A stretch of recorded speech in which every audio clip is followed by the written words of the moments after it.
Being a player in the NHL, you're never really in that bad of a situation. You're playing the sport you love, and you're doing it for a living, and you're making a lot of money doing it, but this isn't really taking into consideration how much money these players are making or anything like that. It's just 6 NHL players who I believe are in some of the worst current situations in the NHL, whether it's maybe a veteran player that still has a lot to give and is very good, but they're kind of being wasted on a rebuilding team, or maybe it's a young player, but ever since they've been drafted, their general manager or the team hasn't really been able to put any talent around them and really put them in a position to succeed. So I got the inspiration for this video from an NBA YouTuber named Swishout. He did this with NBA players. I watched it and I thought it would be pretty cool to do with NHL players as well. So shout out to him for the inspiration. But now without further ado, let's jump right into the video with the first player. I want to start off the video with probably the most obvious one for a lot of people, and that is Connor McDavid. And yes, I know I'm going to get a lot of people saying he's not in a bad situation. He's the best player in the world and makes $12.5 million a year. But like I said at the beginning, this isn't just about, how much money they're making and stuff like that. It's about their current team situation and, the situation that's best for them. And right now, Connor McDavid is not in that good of a situation. He's put up 372 points in his first 287 career games. He's arguably the best player in the entire NHL, and Edmonton really just hasn't been able to put a consistently good team around him. Yes, he has Leon Draisaitl and Ryan Nugent-Hopkins, but other than that, it's really just a bunch of question marks, especially when you now look at the goaltending of this team and just the depth scoring. Like, where is it going to come from? Yes, you had a guy like Alex Chiasson have a breakout year, but that could have been a fluke. I don't really think he replicates that, and I won't put it all on the management of the Edmonton Oilers, as they are in a little bit of a cap situation. Obviously, McDavid and Draisaitl combining for over 20 mil of the cap, it puts you in a rough spot, and you can't really pay other guys too much. But then when you have that Milan Lucic contract, that really limits you, and there was some good wingers out there in free agency this year. Guys like Gustav Nyquist I think would have been a beautiful fit. Guys like a Ryan Dzingel, even somebody like Wayne Simmons, really anyone to give him some help, because when they did make the playoffs under Connor McDavid, they won a round. They put up a really good fight against the San Jose Sharks in the second round, and it was just super entertaining to see one of the best young players in the entire league in Connor McDavid play in the playoffs, and I think he's getting sick of losing. He's came out and said he doesn't want to miss the playoffs anymore, and another offseason passes that the Edmonton Oilers really didn't do anything to make this team better, and it's kind of tough for them until that Lucic contract comes off the books. I think a lot of their hope next year relies upon guys like a Tyler Benson, a Kyler Yamamoto, and Evan Bouchard, coming in and playing big roles, and then maybe trying to get something out of a guy like Jesse Puljujarvi. But there's just so many question marks, and this Edmonton team, in my opinion, is in a pretty bad situation, and thus also putting Connor McDavid in a bad situation, so that's why I have him in this video. Next up, we have goaltender from the New York Rangers, Henrik Lundqvist, and a lot of people might say, how is he in a bad situation? Because he's now, once again, going to be the goaltender of a good team just because of all the good moves that the Rangers made this offseason. They're most likely going to be competing for a playoff spot, but I don't really know if Henrik Lundqvist is going to be their starter by the end of next season. They have a young backup in Georgiev, and obviously they have Igor Shesterkin, who's most likely going to start the season in the American Hockey League, but if he puts up really good numbers, even somewhat close to what he did in the KHL, and Henrik Lundqvist kind of struggles a little bit like he did last season, albeit it was on a bad New York Rangers team, definitely a lot worse than what they're going to be next year. He still just kind of looked average out there, and I think if he could get beat out by a younger goaltender like Shesterkin, then that really puts him in a tough spot. He's a Hall of Fame goaltender, but he has never won a Stanley Cup, and he very well could go down in history as one of the best players ever to never win a Stanley Cup, and that would be a shame. I want to see Henrik Lundqvist compete for a Stanley Cup again. He had his opportunity, but obviously they lost in the Cup final to the Los Angeles Kings, and that very well could have been his only shot, because now at the age of 37 and New York kind of heading in a younger direction, I don't think they would really hesitate to make Shesterkin or Georgiev the starter if they're putting up better numbers than Henrik Lundqvist.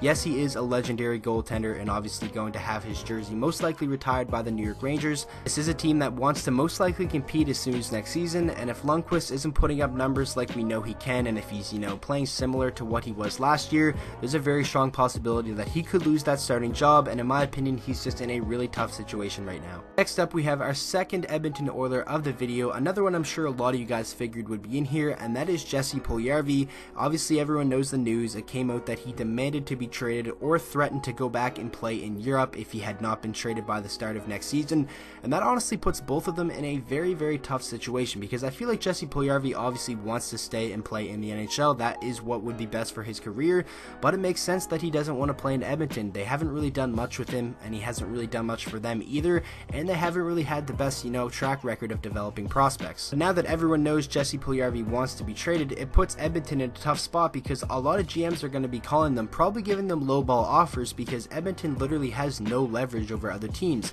If the other general manager doesn't like what Edmonton is asking for, they can hang up the phone and say, okay, let him go back to Europe then, and really lose him for nothing. And that puts them in a very, very difficult situation. And Jesse Pulkkinen at one point was seen as, one of those guys who would come in and be that help for Connor McDavid, especially on an entry-level contract that would give them so much help, because they don't really have much cap space and they don't really have too much money to throw around. So a cheap option like Pulkkinen, a young guy, would have been a big help, but obviously things hasn't worked out, and I think this is a very, very difficult situation right now for Jesse Pulkkinen and for the Edmonton Oilers. Next up, we have Loui Eriksson from the Vancouver Canucks, and it's the worst kept secret in the league that the Vancouver Canucks want to move on from Loui Eriksson, and I think that just puts him in a really tough spot, because why would you want to go out there and give it your all for a team that you most likely know doesn't want you there? Because he still is a decent player, and I think if bought out, I think a lot of teams, would give him some recognition and consider bringing him in, but, that's too big of a contract to buy out, and it's also too big of a contract to bury in the American Hockey League, so teams would definitely not want him at that $6 million cap hit, and the Vancouver Canucks, heading in a younger direction, they most likely just don't want him in the lineup anymore, and they want that cap space, spend elsewhere. They would most likely probably have Brock Besser already signed if they didn't have this contract on the books. They could have been way more aggressive in free agency this summer with a lot of really talented players out there. They still were able to get Ferland and obviously Tyler Myers, but they probably could have got someone else, and maybe someone better if Loui Eriksson wasn't on the books. So I think that puts him in a situation where, you don't want to go out and give it your all for a team that most likely could just ship you out if they had the chance. So it puts him in a really tough situation, so that's why I have him in this video. Next up, we have our second goaltender of the video, and that is John Gibson of the Anaheim Ducks. And in his earlier years, he did have some opportunity to go on playoff runs with this Anaheim Ducks team, but now they're slowly turning over, slowly turning towards the youth, and kind of heading in a rebuilding direction. They still do have the talent, if everyone stays healthy, to maybe have a couple more seasons in the playoffs, but I wouldn't count on it. And you can make an argument that right now John Gibson is one of the top goaltenders in the NHL at just the young age of 26. Well, I guess 26 isn't really considered young for most NHL players, but for goalies that is considered relatively young. His current cap hit $2.3 million this past season. His $6.4 million extension does kick in next year though. 236 career games played for him, 119 wins, 77 losses, and 28 overtime losses, a career 2.42 goals against, and a .921 save percentage. And John Gibson just really played fantastic this past season for a team that wasn't very good. He had a record of 26 wins, 22 losses, and 8 overtime losses, a 2.84 goals against, and a .917 save percentage. And especially at the beginning of the year, he was a huge reason in why they even had a decent record and why they even stood a chance in most of the games. So John Gibson, in my opinion, it's in a really tough spot because he is still young enough to stick around through the rebuild, but being one of the best goaltenders in the league for a team that isn't the greatest, probably not a situation you want to be in, so that is why I have him in this video. And now finishing off the video with Doughty from the Los Angeles Kings, and everyone knows when he's on his game, he's one of the top defensemen in the entire NHL. He's won a Norris Trophy before, he's 29 years old, and the reason I say he's in the bad situation is because LA's best years are behind them. I think they are going to be, towards the bottom of the league in the coming years, and his $11 million contract extension kicks in this next season, and he's going to be an LA King for a long time, most likely the rest of his career.